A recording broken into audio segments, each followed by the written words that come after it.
Hello everyone, welcome back to my channel. ಈ trend ಅಂತ ಏನು ಅರಿಶಿಣದ ಟ್ರೆಂಡ್ ಮಾಡ್ತಾ ಇದ್ದಾರೆ ಎಲ್ಲ ಕಡೆ ಸೋಷಿಯಲ್ ಮೀಡಿಯಾದಲ್ಲಿ. ಅದರಿಂದ ಮನೇಲಿರೋ ಅರಿಶಿಣ ಡಬ್ಬನೇ ಕಾಣಿಸ್ತಾ ಇಲ್ಲ, ಇಟ್ಟಿರೋ ಪ್ಲೇಸಲ್ಲಿ ಇರ್ತಾ ಇಲ್ಲ. ನನ್ನ ಮಗ ತಗೊಂಡು ಹೋಗ್ಬಿಟ್ಟು ನೋಡಿ ಯಾವ ಥರ ಎಕ್ಸ್ಪೆರಿಮೆಂಟ್ ಮಾಡ್ತಾ ಇದ್ದಾನೆ ಅಂತ ಹೇಳಿ. ಸೊ ಈ ಥರನೇ ಇರೋ ಜಾಗದಲ್ಲಿ ಅದು ಇರ್ತಾ ಇಲ್ಲ. ಎಲ್ಲಿದೆ ಅಂತ ನೋಡಿದರೆ ಅವನು ನಾನು ಬೈತೀನಿ ಅಂತ ತಗೊಂಡೋಗ್ಬಿಟ್ಟು ಸೈಡಲ್ಲಿ ನಿಂತ್ಕೊತಾನೆ. ಸೊ ಈ ಥರ ಮಕ್ಕಳು ನೋಡಿದ್ದೆಲ್ಲ ಫಾಲೋ ಆಗ್ತಾರೆ. ಸೊ ಅದು ತುಂಬಾ ವೈರಲ್ ಆಗ್ತಾ ಇದೆ ಅರಿಶಿಣದ ವಿಡಿಯೋ. ಸೊ ಈ ತರ ನೋಡಿ, ಇಲ್ಲೂ ಕೂಡ ಈ ತರನೇ ತಗೊಂಡು ಆಟ ಆಡ್ತಾ ಇದ್ದಾನೆ. ಇವತ್ತು ನಾನು ಆಲೂ ಫ್ರೈ ಸಿಂಪಲ್ ಆಗಿ ಮಾಡುವಂತ ಆಲೂ ಫ್ರೈ ರೆಸಿಪಿನ ನಿಮ್ ಜೊತೆ ಶೇರ್ ಮಾಡ್ಕೊಳ್ತಾ ಇದ್ದೀನಿ. ಈ ಆಲೂ ಫ್ರೈನ ಮಕ್ಕಳ ಲಂಚ್ ಬಾಕ್ಸ್ಗೆ ನೀವು ಈಸಿಯಾಗಿ ಕೊಡ್ಬೋದು. ಅಂದ್ರೆ ಇದನ್ನ ಆಲೂ ಫ್ರೈ ಈ ತರ ಮಾಡಿಬಿಟ್ಟು ಅದಕ್ಕೆ ರೈಸ್ನ ಮಿಕ್ಸ್ ಮಾಡಿಬಿಟ್ಟು ಕೊಟ್ರೆ ತುಂಬಾ ಚೆನ್ನಾಗಿರುತ್ತೆ. ಅದಕ್ಕೋಸ್ಕರ ನಾನಿಲ್ಲಿ ಮೀಡಿಯಂ ಸೈಜ್ದು ಒಂದು 7 ಆಲೂಗಡ್ಡೆನ ತಗೊಂಡಿದ್ದೀನಿ. ಇದನ್ನ ನೀಟಾಗಿ ಸಿಪ್ಪೆನ ತೆಗಿಬೇಕು. ಈ ಆಲೂಗಡ್ಡೆ ಸಿಪ್ಪೆ ತುಂಬಾ ತೆಳುವಾಗಿತ್ತು. ಒಂದೊಂದ್ಸಲ ಒಂದೊಂದ್ ತರ ಆಲೂಗಡ್ಡೆ ಸಿಗುತ್ತೆ ಇಲ್ಲಿ. ಈ ತರ ನೀಟಾಗಿ ಸಿಪ್ಪೆನೆಲ್ಲ ತೆಗಿಬೇಕು. ಹಾಗೆ ಯಾರಾದ್ರೂ ನನ್ನ ಚಾನೆಲ್ನ ಫಸ್ಟ್ ಟೈಮ್ ನೋಡ್ತಾ ಇದ್ದೀರಾ ಅಂತ ಹೇಳಿದ್ರೆ ವಿಡಿಯೋನ ಪೂರ್ತಿಯಾಗಿ ನೋಡಿ ಲೈಕ್ ಮಾಡಿ ಮತ್ತೆ ಸಬ್ಸ್ಕ್ರೈಬ್ ಕೂಡ ಮಾಡ್ಕೊಳ್ಳಿ. ಆಲೂಗಡ್ಡೆನ ಯಾವಾಗ್ಲೂ ನೀರಲ್ಲೇ ಹಾಕಿಡ್ಬೇಕು, ಇಲ್ಲ ಅಂದ್ರೆ ಅದು ಕಪ್ಪಾಗುತ್ತೆ. ಹಾಗೆ ಇವಾಗ ನಾನು ಇದನ್ನ ಚಿಕ್ಕದಾಗಿ ಕಟ್ ಮಾಡ್ಕೊಳ್ತಾ ಇದ್ದೀನಿ. ಇದನ್ನ ಏನಂದ್ರೆ ಇವಾಗ ಸ್ಕೂಲ್ ಎಲ್ಲ ಸ್ಟಾರ್ಟ್ ಆಗಿರೋದ್ರಿಂದ ಮಕ್ಕಳಿಗೆ ನೀವು ಲಂಚ್ ಬಾಕ್ಸ್ಗೆ ಈ ತರ ರೆಸಿಪಿನ ಮಾಡ್ಬಿಟ್ಟು ಕೊಡ್ಬೋದು. ಆಲ್ಮೋಸ್ಟ್ ಎಲ್ಲ ಮಕ್ಕಳಿಗೂ ಆಲೂಗಡ್ಡೆ ಫೇವ್ರೇಟ್ ಆಗಿರುತ್ತೆ. ಇವಾಗ ಆಲೂಗಡ್ಡೆನ ಈ ತರ ಚಿಕ್ಕದಾಗಿ ಕಟ್ ಮಾಡಿಕೊಂಡು ನೀರಲ್ಲಿ ಹಾಕಿಟ್ಟಿದ್ದೀನಿ, ಅದು ಕಪ್ಪಾಗಬಾರ್ದು ಅಂತ. ಪಕ್ಕದಲ್ಲಿ ನಾನು ಎಣ್ಣೆನ ಕಾಯಿಸ್ಲಿಕ್ಕೆ ಇಟ್ಟಿದ್ದೀನಿ. ಸೊ ಅದು ಡೀಪ್ ಫ್ರೈ ಈ ತರ ಮಾಡಬೇಕು. ಮತ್ತೆ ಎಣ್ಣೆಯಲ್ಲಿ ಹಾಕುವಾಗ ಸ್ವಲ್ಪ ಜಾಗ್ರತೆಯಿಂದ ಹಾಕಿ, ಏನಕ್ಕಂದ್ರೆ ನೀರಲ್ಲಿ ಹಾಕಿಟ್ಟಿರ್ತೀವಲ್ವಾ, ಚಟಪಟ ಅಂತ ಮೇಲೆ ಸಿಡಿಯೋ ಚಾನ್ಸಸ್ ಇರುತ್ತೆ. ಸೊ ಹಾಗಾಗಿ ಕೇರ್ಫುಲ್ ಆಗಿ ನೋಡ್ಕೊಂಡು ಎಣ್ಣೆಯಲ್ಲಿ ಹಾಕಬೇಕು. ಮತ್ತೆ ಎಲ್ಲಾನು ಒಟ್ಟಿಗೆ ಹಾಕಿದ್ರು ತೊಂದರೆ ಏನಿಲ್ಲ. ನಾನಿಲ್ಲಿ ಎಲ್ಲಾನು ಒಟ್ಟಿಗೆ ಹಾಕಿದ್ದೀನಿ.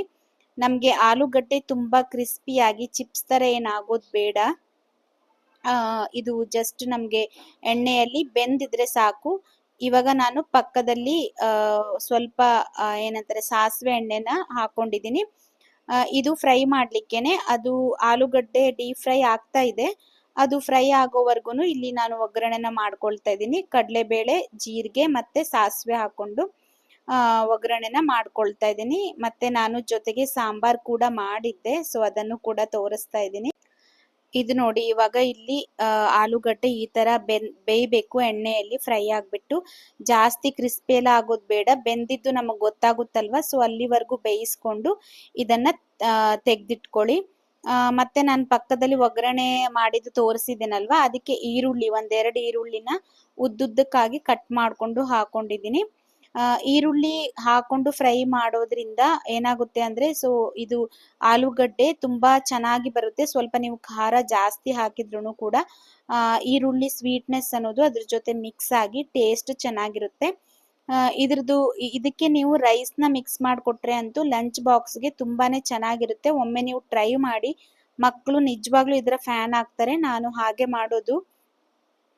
ಈ ತರ ಆಲೂಗಡ್ಡೆನ ಫ್ರೈ ಮಾಡಿ ಮತ್ತೆ ರೈಸ್ ನ ಮಿಕ್ಸ್ ಮಾಡಿಬಿಟ್ಟು ಲಂಚ್ ಬಾಕ್ಸ್ಗೆ ಕೊಡ್ತೀನಿ. ಇವಾಗ ನಾನು ಫ್ರೈ ಮಾಡಿಟ್ಕೊಂಡಿದ್ದ ಈರುಳ್ಳಿಗೆ ಇವಾಗ ಆಲೂಗಡ್ಡೆನ ಹಾಕೊಂಡು ಅದಕ್ಕೆ ಸ್ವಲ್ಪ ಧನಿಯಾ ಪೌಡರ್ ಮತ್ತೆ ಚಿಲ್ಲಿ ಪೌಡರ್ನ ಹಾಕೊಂಡಿದ್ದೀನಿ. ಮತ್ತೆ ಉಪ್ಪು ಕಡಿಮೆ ಆಗಿದ್ರೆ ಉಪ್ಪನ್ನ ಇವಾಗ ಹಾಕೋಬಹುದು. ಸೊ ಚೆನ್ನಾಗಿ ಇದನ್ನೆಲ್ಲ ಇವಾಗ ಮಿಕ್ಸ್ ಮಾಡಬೇಕು. ಇನ್ನೊಂದೇನಪ್ಪ ಅಂದ್ರೆ, ಒಗ್ಗರಣೆ ಮಾಡುವಾಗ ಎಣ್ಣೆನ ಸ್ವಲ್ಪ ಕಮ್ಮಿನೇ ಹಾಕೊಳ್ಳಿ. ನಾವು ಆಲ್ರೆಡಿ ಆಲೂಗಡ್ಡೆನ ಡೀಪ್ ಫ್ರೈ ಮಾಡಿರೋದ್ರಿಂದ ಅದ್ರಲ್ಲೇನೆ ಎಣ್ಣೆ ಅಂಶ ಅನ್ನೋದು ಜಾಸ್ತಿ ಹೀರ್ಕೊಂಡಿರುತ್ತೆ. ಸೊ ಹಾಗಾಗಿ ಅದು ಸರಿ ಹೋಗುತ್ತೆ. ಇವಾಗ ಈ ತರ ನೀಟಾಗಿ ಎಲ್ಲ ಮಿಕ್ಸ್ ಮಾಡಿ, ಒಂದ್ ವೇಳೆ ನಿಮಗೆ ಗರಂ ಮಸಾಲ ಇಷ್ಟ ಇರುತ್ತೆ, ಚೆನ್ನಾಗಿ ಇಷ್ಟಪಟ್ಟು ಮಕ್ಕಳು ತಿಂತಾರೆ ಅಂದ್ರೆ ಫ್ಲೇವರ್ಗೋಸ್ಕರ ಗರಂ ಮಸಾಲ ಕೂಡ ಇವಾಗ ಹಾಕೋಬಹುದು. ಇವಾಗ ಇದು ರೆಡಿ ಆಯ್ತು. ಇದಕ್ಕೆ ನಾನು ಸಾಂಬಾರನ್ನ ಕಾಂಬಿನೇಷನ್ ಆಗಿ ಮಾಡಿದ್ದೆ. ಸೊ ಸಾಂಬಾರ್ ಜೊತೆ ಇದು ತುಂಬಾ ಚೆನ್ನಾಗಿರುತ್ತೆ. ಸಿಂಪಲ್ ಆಗಿ ಮನೆಯಲ್ಲಿ ಏನು ಇಲ್ಲ, ಬರೀ ಆಲೂಗಡ್ಡೆ ಇದೆ ಅನ್ನೋವಾಗ ಸೊ ನೀವು ಈ ತರ ಫ್ರೈನ ಮಾಡ್ಬೋದು. ಈ ರೆಸಿಪಿ ಹೇಗನ್ಸುತ್ತು ಅಂತ ಹೇಳಿ ಕಮೆಂಟ್ ಮಾಡಿಬಿಟ್ಟು ತಿಳಿಸಿ. ಮತ್ತೆ ನೆಕ್ಸ್ಟ್ ವಿಡಿಯೋದಲ್ಲಿ ಸಿಗ್ತೀನಿ. ಅಲ್ಲಿವರೆಗೂ ಸಪೋರ್ಟ್ ಮಾಡ್ತಾ ಇರಿ. ಯಾರಾದರೂ ಹೊಸದಾಗಿ ನೋಡ್ತಾ ಇದ್ರೆ ಸಬ್ಸ್ಕ್ರೈಬ್ ಮಾಡ್ಕೊಳ್ಳಿ. Thank you for watching.